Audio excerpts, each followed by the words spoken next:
Dobrodošli ponovno v naši stalni rubriki Spletna kava. Danes bom jaz drugič z vami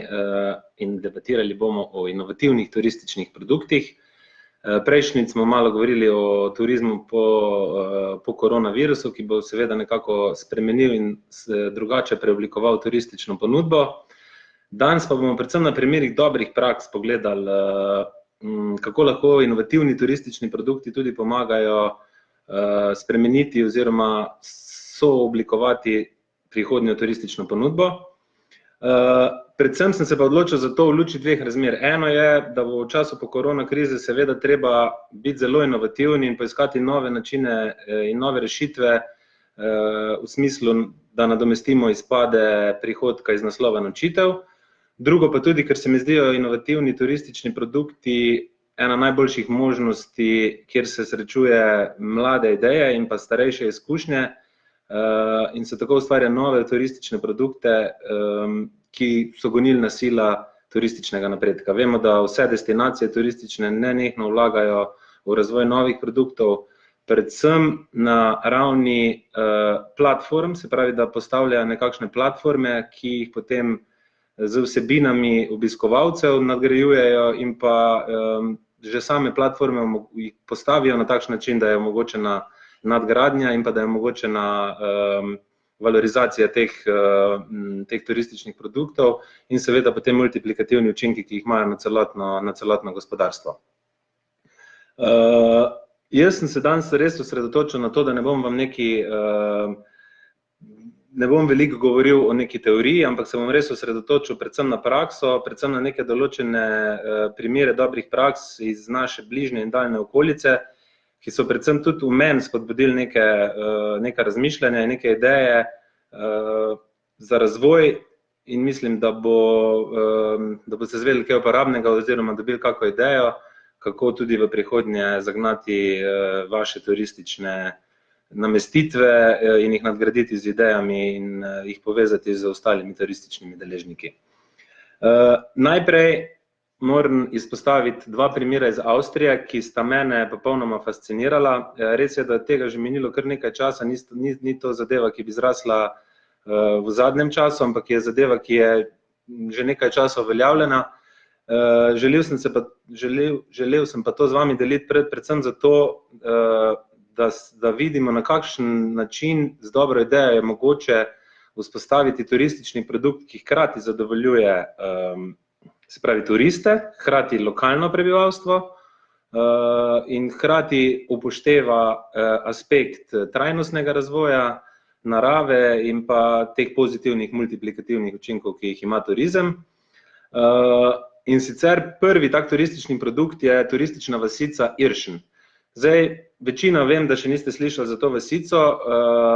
tudi če bi kakšnim Nemcem, Avstrijcem, Nizozemcem to omenil, ne bi vedeli kaj veliko dosti o tem, če pa jim bi rekel zeliščna vas oziroma Kreuterdorf po nemško,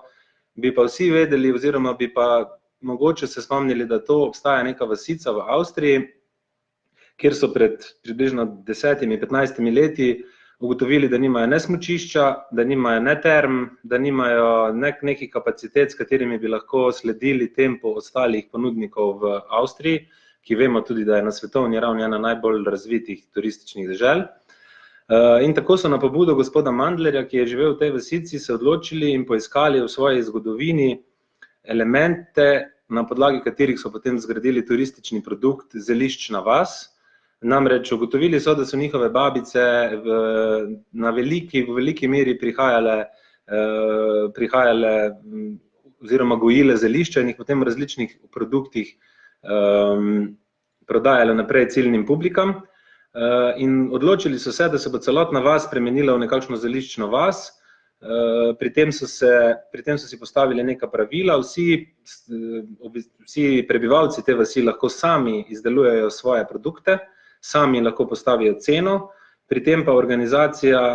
ki prodaja te produkte na koncu takšne krožne poti, ki skozi vas, vzame 25%, 75% pa dobi vsak ponudnik. Trajalo je nekaj časa, da je prepričal prebivalce te vasi o takšni spremembi, ampak učinki so bili vidni, mislim, da že drugo, tretje leto. Gospod Mandler, podjetnik kot pa je v tej vasici tudi zasnoval svoj prvi Wander hotel, se pravi hotel za pohodnike, ki je prilagojen pohodnikom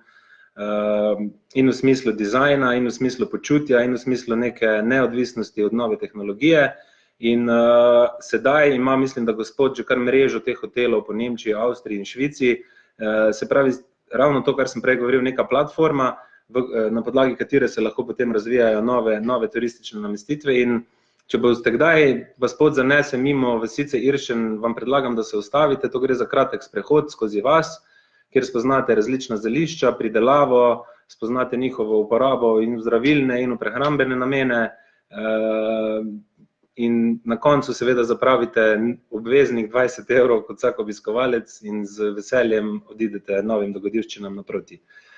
Naslednji tak je res dober primer inovativnega turističnega produkta, ki je mene popolnoma fasciniral, je zgodba o gradu Frizah v Avstriji. Vemo, da imamo v tej srednji Evropi ogromno mest, ki imajo ostanke srednjeveških gradov. Na gradu Frizah pa so se tudi pred nekaj leti odločili, na kakšen način bi razvaline gradu ponovno oživili in jih v bistvu spravili v življenje. Prijavili so se na razpis Deželne zveze za obuditev turističnega produkta, tako da so dobili nekaj sofinanciranega denarja iz naslova države, iz naslova njihove dežele, in pa sami so začeli s financiranjem. Odločili so se pa tako. Grad bodo gradili po metodah, ki so veljale v srednjem veku. Grad se bo gradil približno 30 let, brez mehanizacije, ročno valjenje kamnov po lesenih lodih. In najlepša stvar pri tem turističnem produktu pa je ta, da so ga v bistvu preoblikovali tudi v način, da sedaj pozivajo turiste in obiskovalce iz Avstrije in ostale okolice, da lahko sodelujejo pri gradnji tega gradu, plačajo seveda za namestitev in hrano, nek znesek pavšalni, recimo 300 € na teden, in sooblikujejo turistično ponudbo, ki bo seveda trajala 30 let. Hkrati pa morate vedeti tudi, da vsi, ki bodo pustili kamen v tem gradu, bo seveda ta kamen stal skozi in bodo potem tudi zanamci teh ljudi, ki so ga pomagali graditi, prišli gledati grad, ki ga je gradil njihov prednik. In mislim, da je to izvrsten turistični produkt, ki hkrati zadovoljuje lokalno prebivalstvo, hkrati ohranja kulturno dediščino in je izvrstna novo doživetje za neke goste. In mislim, da to je največja dodana vrednost teh novih turističnih produktov, da imajo takšen vpliv na družbo in da so res lahko gonilna sila nekega novega razvoja. Tako da, če vas bo kdaj zanimalo res, kako lahko iz ene take enostavne ideje se spremeni v megalomanski turistični produkt, ki bo trajal 30 let, vas pozivam, da se oglasite in pogledate ta grad Frizah v Avstriji. Tako da lahko vidimo, da imamo kar nekaj dobrih idej, že takoj čez mejo. Moram reči, da so Avstrijci eni izmed najboljših kreatorjev novih turističnih produktov. Pri tem pa ne smemo pozabiti, da tudi Slovenija ne zaostaja in smo tudi v Sloveniji lahko ponosni na številne turistične inovacije, produkte, ki so zaenkrat lahko še deloma tudi parcialni, niso torej integralni oziroma celoviti, nudijo pa izredno dobro platformo za to, da se bodo začele stvari razvijati naprej. Zelo vesel sem, da tudi jaz nekako sodelujem pri enem takem projektu. Je pa dejstvo, da smo v Sloveniji nekako gonilna sila svetovnega razvoja glampinga in tudi firma Glampro, ki je postavila Garden Village recimo na Bledu, sodelovala pri številnih glampingih po celem svetu, je uveljavila seveda to kot nek nov inovativni turistični produkt, ki mislim, da bo tudi v prihodnosti še pridobival na veljavi, sploh v luči tega koronavirusa, ker mislim, da se bojo ravno taki produkti, kjer je malo število ljudi, velika dodana vrednost, še bolje in še hitreje razvijali. Glampingi so tudi v zadnjih 5-7 letih zacveteli v Sloveniji. Mnogi med njimi so zelo, zelo uspešni in so v bistvu nek benchmarking za vse ostale glampinge po svetu. Verjamem oziroma vem, da se v prihodnosti odpira kar nekaj glampingov, Vesel sem pa, da jih odpirajo tudi v povezavi z lokalno gastronomijo, v povezavi z lokalnimi ponudniki aktivnostmi in gre za odlično inovativen turistični produkt, ki bo vedno bolj pridobival na veljavi. Letošnje leto 2020 je v slovenskem STO-ju posvečeno predvsem turističnemu produktu gastronomije. Kot sem že v prejšnji spletni kavi povedal, smo mi recimo v zadnjih nekaj letih naredili velik korak naprej v smislu zasledovanja vrhunske gastronomije in mislim, da smo tudi na svetovnem zemljevidu počasi našli pot v vse te vodnike. V zadnjem letu smo seveda tako dobili tudi Michelinov vodič, pridružili smo se številnim gastronomskim mrežam. Ana Roš je ponesla ime Slovenije na gastronomski zemljevid top destinacij na svetu. In jaz mislim, da je to tudi prava smer, ki jo moramo v prihodnosti zasledovati. Dejstvo pa je, da bo predvsem ta visoka kuhinja imela velike manjke, predvsem na račun tujih gostov, ki jih v naslednjem ali v naslednjih 2 letih ne bo več tako veliko. Tako da je treba najti načine, najti nove turistične produkte, kako to visoko gastronomijo in pa tudi to lokalno gastronomijo še bolj približati ljudem, mogoče tudi domačemu prebivalstvu nekoliko dvigniti zavest o zdravi prehrani, o tem, da je prehranski cikl mora biti krajši in da začnemo v bistvu tudi sami pridelovati in sami ponujati vrhunsko kvalitetno hrano s lokalnim prebivalcem in pa tujcem in gostom, ki nas bodo v prihodnje obiskovali. Moram reči, da jaz že kot študent turizma sem zelo rad spremljal tudi, kaj se dogaja na turistični zvezi, na turistiki kot fakulteti in vsemi temi idejami, ki so se takrat razvijale. In takrat se je začela v bistvu Banka turističnih priložnosti Slovenije. To je ena taka platforma, kjer lahko ljudje prijavljajo svoje turistične ideje. Nosilci tega sta tudi nagrade Sejalec in pa Snovalec v turizmu. In skozi leta se je pojavilo kar nekaj dobrih idej, ki so sedaj v veliki večini tudi znane, saj so to postali zelo znani turistični produkti v Sloveniji. Tudi jaz sem nekaj idej prispeval na to Banko turističnih priložnosti Slovenije. V zadnjem času pa se je ta banka je dobila prepoznavnost tudi na svetovni ravni. Dejan Križaj kot njen nosilec, docent na turistiki, je v bistvu postavil zadevo tako, da je ugotovil, da tudi v svetovnem merilu nimamo veliko konkurence na področju zbiranja idej, na področju umeščanja idej kot turistične produkte potem v samo gospodarstvo. In Banka turističnih priložnosti se je sedaj preimenovala v neko alianso inovatorjev in raziskovalcev v turizmu in hotelirstvu, AIRTH, in na njihovi spletni strani lahko spremljate tudi vse nove pologe, vse nove ideje, ki so se v zadnjem času v Sloveniji pojavile in sedaj preživele in živijo kot uspešni turistični produkti. Tako da zdaj jih bomo kar nekaj pregledali, malo se bomo o njih pogovarjali, predvsem v smislu, da boste dobili občutek,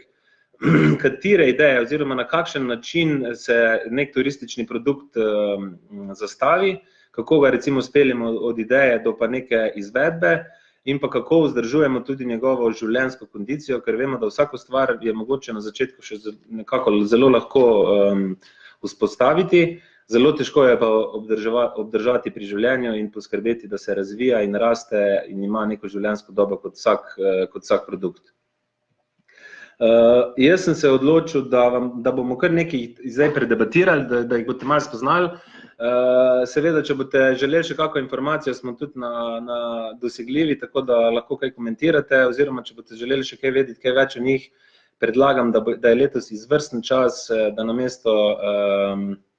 kakšnih drugih dežel v naši bližini posvetite nekaj časa in namenite raziskovanju Slovenije, ker je izredno veliko kotičkov, ki jih še ne poznate, hkrati pa lahko tudi spoznate te inovativne turistične produkte, ki v Sloveniji so v zadnjem času nastali in sooblikujejo turistično ponudbo. Zelo, zelo pomembno je, da te turistični produkti upoštevajo kulturno dediščino, da upoštevajo načela trajnostnega razvoja, da upoštevajo načela narave, ki je v Sloveniji ena taka glavna nosilna dejavnost turističnih akcij, in pa da s tem v bistvu, ko obiskujejo te stvari, vplivajo tudi na dobrobit lokalnega prebivalstva. Zelo zanimiv je produkt Od rude do kapljice, ki so ga postavili v enem izmed redkih rudnikov živega srebra na svetu. Mnogo ljudi namreč ne ve, od kod pride živo srebro, poznajo ga samo kot tista stvar v termometrih, in v Idriji so se odločili, da bodo napravili in doživljajsko pot, ki vam prikaže, kako se živo srebro pridobiva od samega začetka do končnega produkta. Zadeva pa je postavljena tudi z interaktivno pomočjo, tako da je to izredno primeren produkt za družine, za mlade raziskovalce in pa za turiste, da se spoznajo z zgodbo živega srebra, ki je v Sloveniji, kot sem že prej rekel, v okolici Idrije ena izmed redkih in unikatnih v tem delu sveta. Vmes med temi dobrimi turističnimi idejami je kar nekaj zmagovalcev nagrad Sejalec in pa Snovalec, med drugim tudi Fontana piva, ki jo moramo seveda izpostaviti kot odličen turistični produkt, predvsem zaradi dobrega načina oglaševanja in pa predvsem zaradi tega, ker so eno takšno stvar, ki je zelo samoumevna, postaviš pivo in ga točiš skozi pipo, spremenili v res dober turistični produkt, ki ga nadgrajujejo. Mislim pa, da je tu še zelo veliko možnosti nadgradnje, predvsem v smislu ponuditi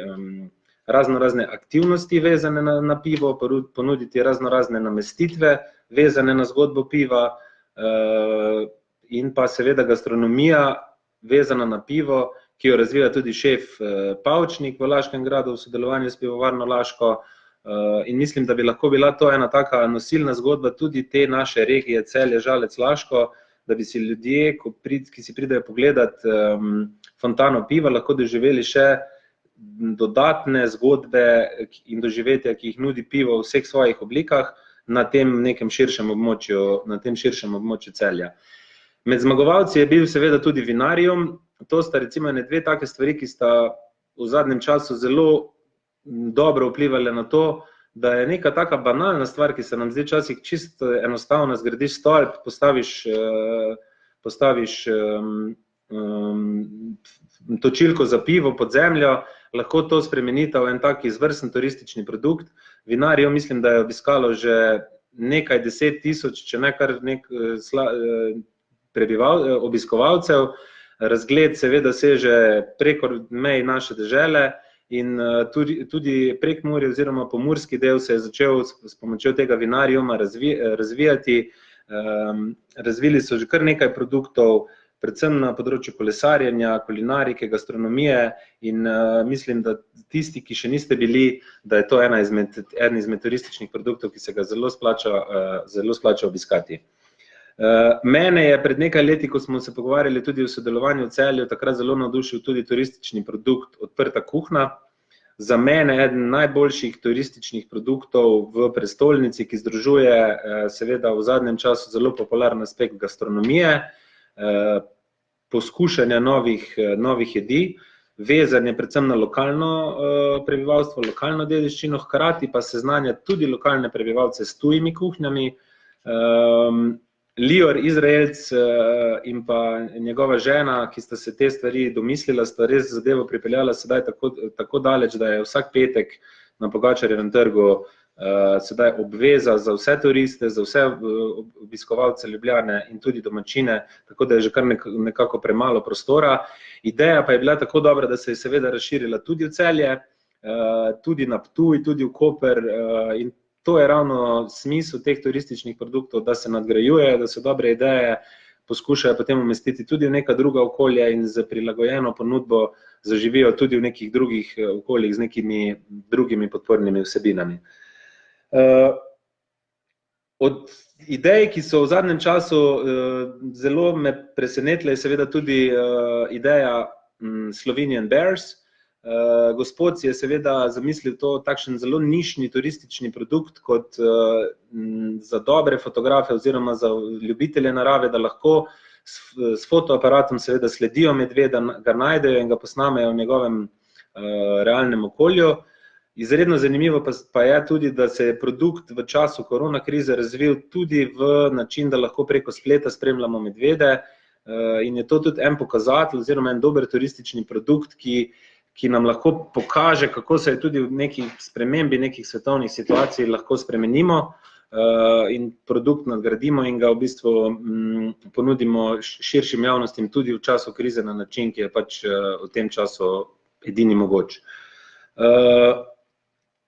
V Ljubljani so v zadnjem času zrasle številne sobe pobega, grajske sobe, ki so seveda kar zelo hitro plezale po lestvici najboljših doživetij v Ljubljani, po TripAdvisorju. Mislim, da sem lani enkrat pogledal in je bilo najboljše doživetje v Ljubljani, ne grad, ne, ampak soba pobega. Sedaj se te stvari nadgrajujejo in seveda v Ljubljani so odprli lani turistični produkt Grajski pobeg. Mislim, da je to en tak zelo vzorčen produkt, kjer moraš ti, mislim, da rešiti zmaja na Ljubljanskem gradu in skozi zgodbo, skozi doživetje tega srednjega veka in kjer so zraven tudi elementi seveda mističnosti, eksorcizma in takšnih zadev, je lahko to izredno dobro doživetje. Slišal sem že pred nekaj časa tudi zgodbo na Danskem, da so en grad popolnoma spremenili v bistvu v turistični produkt, kjer potem velika podjetja najemajo ta grad in z serijo nalog in težkih izzivov, s katerimi se spopadajo pri izhodu, pri iskanju ključa, da najdejo v bistvu izhod iz tega gradu. Mislim, da je bil turistični produkt predvsem zelo priljubljen pri velikih korporacijah, kjer so recimo zaprli 250 ljudi v grad in potem so morali vsak za svojim znanjem najti določen element in ko so potem te elemente združili, se jim je nekako izrisala pot do ključa in potem so lahko tako v bistvu našli pot in bili spuščeni iz gradu. Gre pa predvsem, da danes vedno bolj delamo individualno in da je zelo pomembno, da poznamo svoje sodelavce in da lahko skupaj za komunikacijo naredimo več in mislim, da tudi v Celju bi lahko naš grad preoblikovali tako in ga spremenili v takšen turistični produkt, da bi ga lahko prodajali tudi kot takšno doživetje. Seveda je v Sloveniji zelo veliko teh grajskih motivov in grajskih idej, tako da so se v zadnjem času pojavile številne grajske pojedine, grajske poroke. Če poznate gostilno Gastuž, najstarejšo gostilno v Sloveniji, je možno tam seveda dobiti grajsko večerjo v popolnoma istem stilu in slogu, kot je bilo v srednjem veku.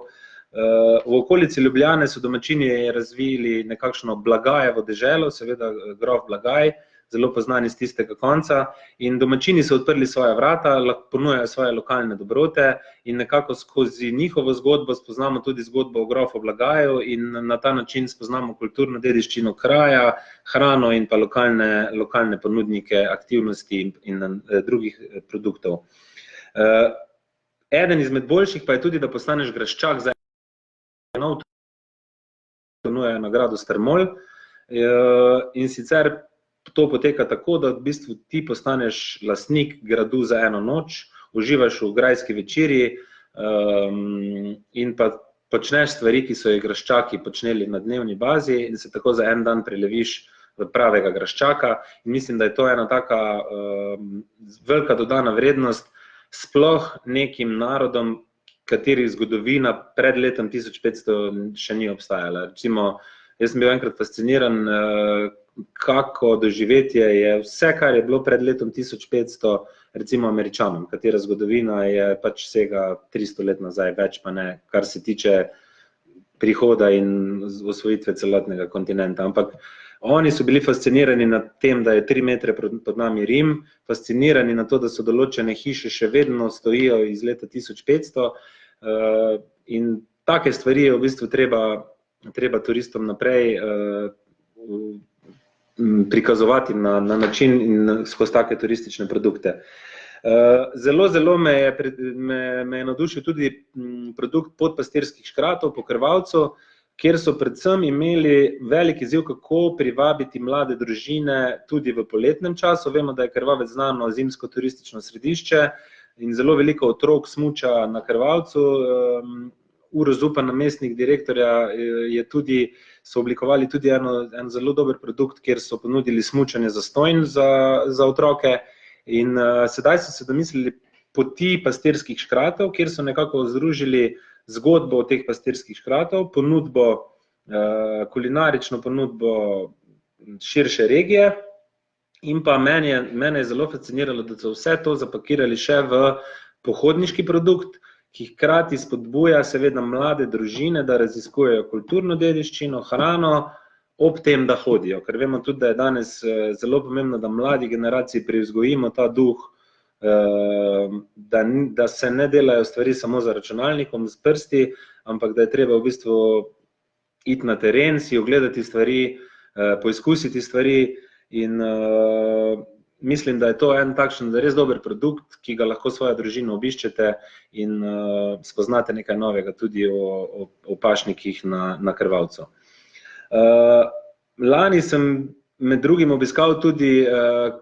pot med krošnjami, ki je eden izmed turističnih produktov, ki je v zadnjem letu mogoče najbolj vznemiril Slovenijo, in številke, ki so jih v lanskem letu beležile, dnevne številke obiska so bile naravnost neverjetne. Da lahko, spet fasciniran sem nad tem, da lahko ena taka struktura lesena na višini 15 metrov privabi toliko število ljudi. Letos jo mislijo nadgraditi še z toboganom in res neverjetno je, da je takšen produkt našel tako veliko pripadnikov in mislim, da si je Rogla s tem zelo podaljšala sezono. Urediti si mora seveda še infrastrukturne kapacitete zaradi enormnega obiska. Treba pa je poudariti tudi, da je celotna dolina zaživela. Se vem, da so lani v nekem določenem obdobju bile vse gostilne polne od Zreč do Konjic, prav na račun obiskovalcev te poti med krošnjami. In mislim, da so ravno to, ko smo prej govorili, da so neke destinacije, ki so že razvite oziroma ki so na poti tega razvoja, s takimi turističnimi produkti se jim ravno dviguje vrednost, ravno zaradi tega, ker je potem na eni destinaciji možno početi toliko veliko različnih stvari. In na Rogli seveda so včasih poleg smučanja niso ponujali kaj dosti, danes pa je seveda njihova ponudba zelo pestra in zato tudi so njihove številke obiskovalcev v primerjavi z drugimi smučišči in v primerjavi z drugimi gorskimi centri kar precej zavidljive.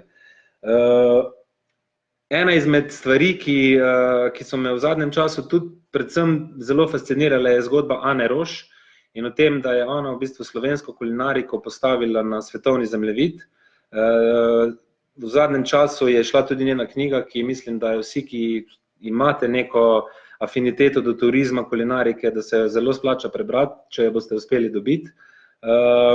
In osnova tega njenega razmišljanja je bila tudi, da ne razvijamo samo produktov v naši deželi, ampak da se začnemo ozirati tudi v soseščino,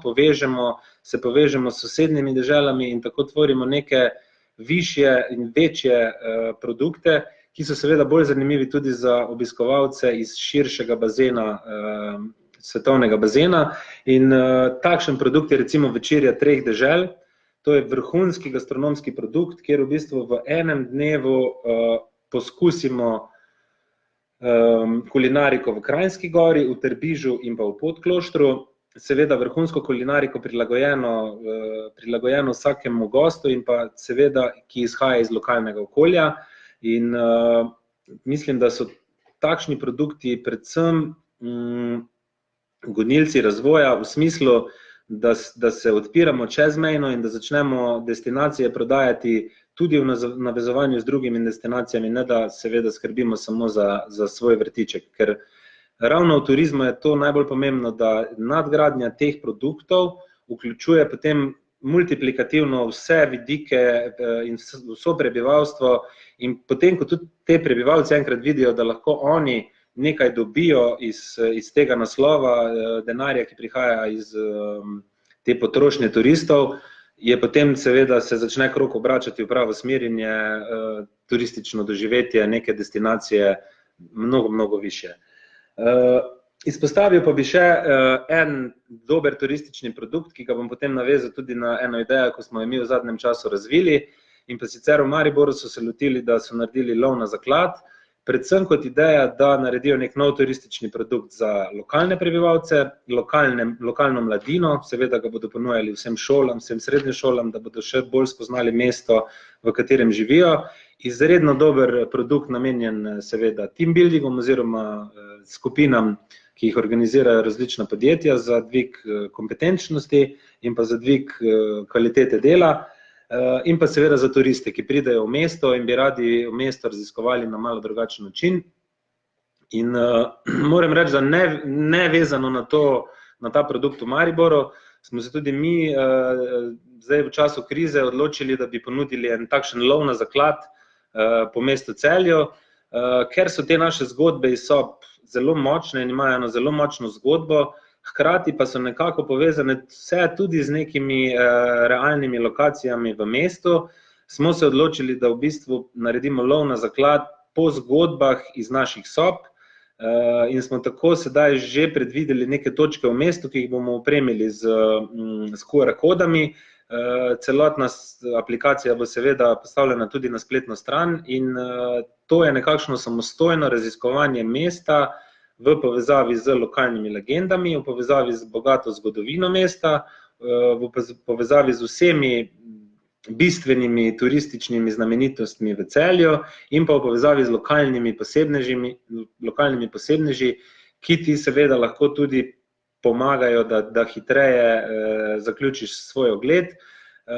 ki ga bomo seveda zaključili na točki, ki jo bomo začeli v Mladinskem centru, kjer bodo potem vsi dobili tudi nekakšno simbolično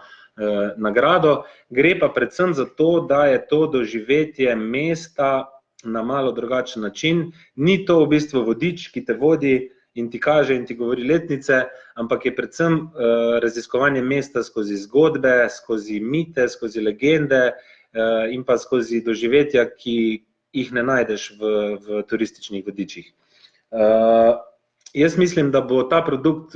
zaživel v nekem času, ki je seveda potreben, ker ga je treba najprej še stestirati, umestiti, poskrbeti za pridobitev vseh teh in različnih dovoljenj.